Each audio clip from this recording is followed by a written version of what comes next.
వల్లి కడుపు నాటకాన్ని బయటపెట్టేందుకు హాస్పిటల్కి వెళ్దాం పదా అంటూ వల్లి చేయి పట్టుకుంటారు నర్మదా ప్రేమాలు. ఇక అప్పుడు సుకన్య, నిన్ననే మేము హాస్పిటల్కి వెళ్ళాం, డాక్టర్ మందులు కూడా రాసిచ్చారు, ఇవిగో అని ప్లేట్ తిప్పేస్తుంది.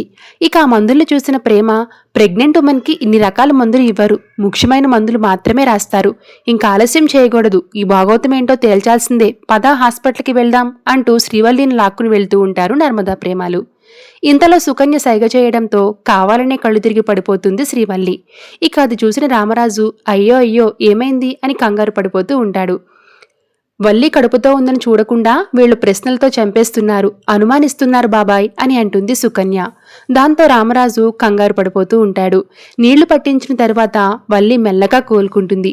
ఏమైందమ్మా అని రామరాజు అడిగేసరికి, ఈ ఇంటి సమస్యలతో బోలెడంత టెన్షన్లో ఉంటే వీళ్లు ప్రశ్నలతో ఇంకా టెన్షన్ పెడుతున్నారు బాబాయ్ అని అంటుంది సుకన్య.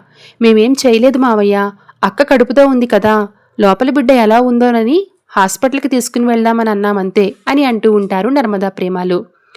కడుపుతో ఉన్న కోడలి పిల్లని ఎలా చూసుకోవాలో మీ అత్తమామల కంటే మీకు తెలుసా? మీరేమైనా పిల్లల్ని కన్నారా? కడుపు గురించి మందుల గురించి జాగ్రత్తలు తెలియడానికి అని అంటూ ఉంటుంది సుకన్య. అవునమ్మా, మా కోడల్ని మేం చూసుకోగలం, నువ్వు గీత అవతల ఉన్నావు, అక్కడే ఉండు, మీ నాన్న వల్లే కదా ఇదంతా జరిగింది, ఇదంతా నీకు తెలియకుండా ఉంటుందా, తెలియకుండా జరుగుతుందా అని నర్మదాని నానా మాటలు అంటాడు రామరాజు. Thanks for watching.